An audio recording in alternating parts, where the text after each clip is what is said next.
Hello friends, આજના લેક્ચરની અંદર આપણે ડિસ્કસ કરવાના છે બીકોમની અંદર આવતું chapter piecemeal distribution of cash among the partner.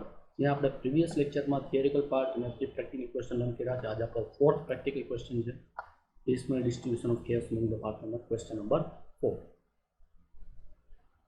X, Y, Z are partner in the ratio of 3:1 respectively. They dissolve their firm on 31st March 20. On that date, the balance sheet of firm was as under. In the balance sheet, we can see that capitals general reserve will be distributed to partner in profit sharing ratio. X loan, Z loan, these are the partners loan and creditor. On the asset side, land, building, stock, debtor, cash, 8,000. And other details, realization and expense were as under. So installment, total rupees and expense. So we consider installment after deducting expense. Now prepare a statement showing piecemeal distribution of partner as per the maximum loss method. તો અહીં આપણે question કરવાનો છે maximum loss method પ્રમાણે કરવાનો છે. Maximum લોસના કેસમાં આપણે નોર્મલ પહેલાં જે સ્ટેટમેન્ટ બનાવતા હોય બનાવી લેવાનું હોય છે. જ્યારે પાર્ટનર કેપિટલનું રીપેમેન્ટ આવે ત્યારે આપણે અલગથી એક વર્કિંગ નોટ બનાવવાની જરૂર પડે છે.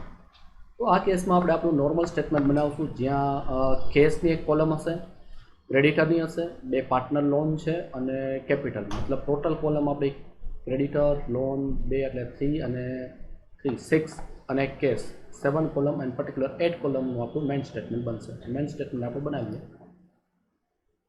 Statement showing distribution of case among the partners.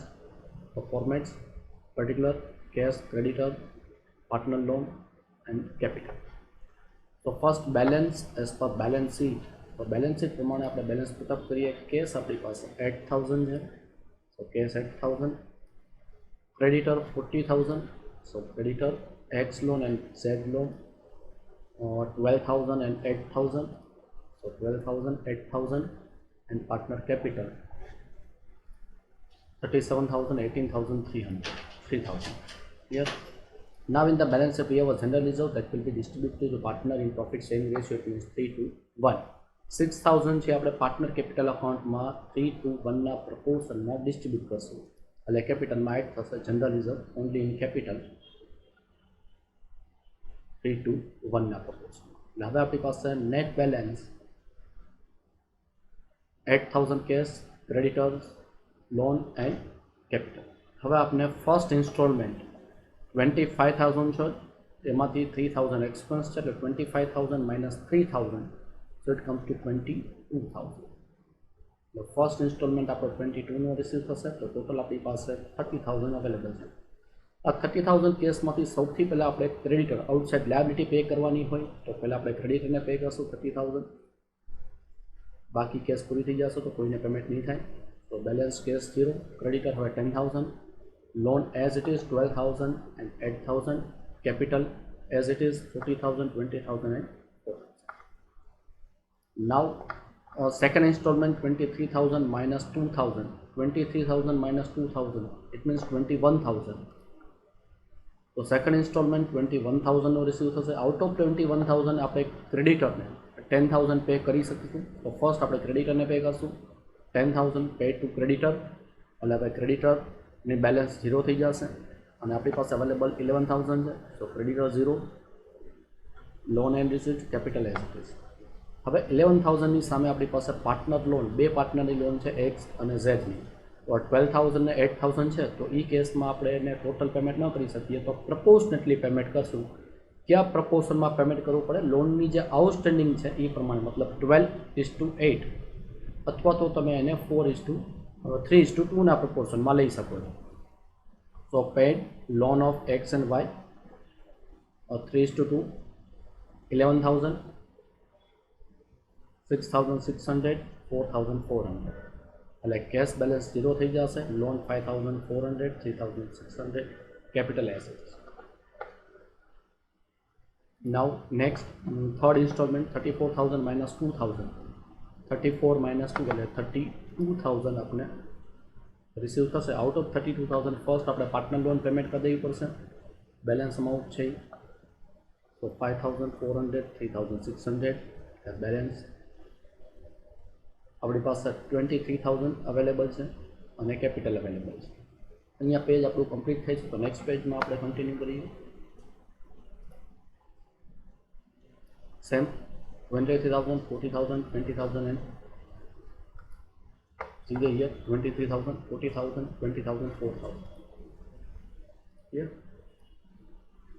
હવે આપણે પાર્ટનરને રીપેમેન્ટ કરવાનું અને as per maximum loss method છે તો આપણે એનું એક અલગથી ટેબલ બનાવી અને એની આપણે વર્કિંગ નોટ કરશું. ક્લિયર. તેની વર્કિંગ આ પ્રમાણે થશે. Statement showing payment of installment, particular total, partner name, first balance, this balance derived from the statement. અહીંયા જે આપણી પાસે 40,000, 20,000 અને 4,000 છે પાર્ટનરની કેપિટલ, એ વેલ્યુ આપણે અહીંયા લીધી 40, 20 અને 4, એટલે આ બધાનો ટોટલ 64,000. માઇનસ કેશ અવેલેબલ, તો આપણી પાસે કેશ અવેલેબલ છે 23,000, તો 23,000 આપણે ડિડક્ટ કરીએ એટલે આપણે મળી જશે મેક્સિમમ લોસ. મેક્સિમમ લોસ આપણો આવે છે 41,000, જે આપણે પાર્ટનર કેપિટલમાં ડિસ્ટ્રીબ્યુટ કરશું 3:1 પ્રપોર્શનમાં. 3:1 પ્રપોર્શનમાં ડિસ્ટ્રીબ્યુટ કરીએ એટલે આપણી પાસે બેલેન્સ. હવે અહીંયા ઓબ્ઝર્વ કરીએ તો ઝેડની કેપિટલમાં નેગેટિવ આવે છે, તો આ જે નેગેટિવ કે ડેફિશિયન્સી છે એ ડેફિશિયન્સી છે એ એક્સ અને વાયના પ્રોફિટ શેરિંગ રેશિયોમાં આપણે અપોર્શન કરશું. એટલે 2833 એ ફર્ધર એક્સ અને વાયમાં ડિસ્ટ્રીબ્યુટ થશે, એટલે અહીંયા પ્લસ થઈ જશે અને આ બંનેમાં માઇનસ. એટલે હવે આપણે મળી જશે પેમેન્ટ ઓફ થર્ડ ઇન્સ્ટોલમેન્ટ. તો થર્ડ ઇન્સ્ટોલમેન્ટ જે આપણો રિસીવ થવાનો છે 23,000, એમાંથી એક્સને 17,800નું પેમેન્ટ થશે અને વાયને 5,200 પેમેન્ટ થશે. મતલબ કે જ્યારે મેક્સિમમ લોસની મેથડ હોય તો એ કેસમાં જ્યારે મેક્સિમમ લોસ ડિસ્ટ્રીબ્યુટ કર્યા પછી કોઈ પાર્ટનરની કેપિટલ જો નેગેટિવ આવે છે તો એ નેગેટિવ અમાઉન્ટ છે રિમેનિંગ પાર્ટનરમાં ડિસ્ટ્રીબ્યુટ કરવી પડે. અહીંયા આપણે નેગેટિવ વેલ્યુ હતી જે એક્સ અને વાયમાં ડિસ્ટ્રીબ્યુટ કરી, બાય ચાન્સ વાયની પણ જો નેગેટિવ આવે છે તો એ વેલ્યુ આપણે ફર્ધર એક્સમાં ડિસ્ટ્રીબ્યુટ કરવાની થઈ શકે. તો હવે આપણે થર્ડ ઇન્સ્ટોલમેન્ટનું પેમેન્ટ કરી દઈએ 17,800 અને 5,200. So paid to working note 1 23,000, ઓલમાં એક્સને પેમેન્ટ થશે, વાયને પેમેન્ટ થશે, ઝેડને કોઈ પેમેન્ટ કરવામાં નહીં આવે. એટલે હવે આપણી પાસે બેલેન્સ કેસ 0 થઈ જશે અને કેપિટલ 22,200, 14,800 અને 4,000 વધશે. હવે આપને નેક્સ્ટ ઇન્સ્ટોલમેન્ટ રિસીવ થશે ફોર્થ 23,000 માઇનસ 1,800, એટલે આપણો ફોર્થ ઇન્સ્ટોલમેન્ટ 21,200. તો 21,200માંથી ત્રણેય પાર્ટનરને પેમેન્ટ કરવા માટે આપણે ફર્ધર મેક્સિમમ લોસનું કેલ્ક્યુલેશન કરવું પડશે સેકન્ડ ટાઈમ. તો એ કરી નાખીએ. તો હવે આપણી પાસે બેલેન્સ 22,200, 14,800 અને 4,000 આ જે બેલેન્સ અવેલેબલ છે આ બધાનું ટોટલ.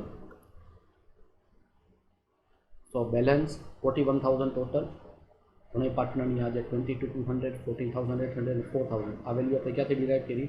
આપણા મેઇન સ્ટેટમેન્ટમાંથી. અહીંયા જે બેલેન્સ હતી આ બધાનો ટોટલ એ ટોટલ હશે 41,000. તો હવે આપણે માઇનસ કેશ અવેલેબલ છે. કેશ કેટલા અવેલેબલ છે? તો કેશ અવેલેબલ છે 21,200. તો 21,200 માઇનસ કરીએ એટલે મેક્સિમમ લોસ આપણે મળી જશે 19,800.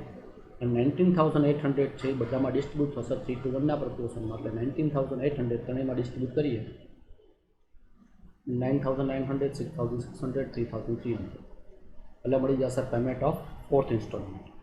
અહીંયા કોઈ પાર્ટનરની કેપિટલ નેગેટિવ નથી એટલે જે આવે છે ડાયરેક્ટલી પેમેન્ટ. તો 12,300, 8,200 અને 700 આ ફોર્થ ઇન્સ્ટોલમેન્ટનું પેમેન્ટ થશે.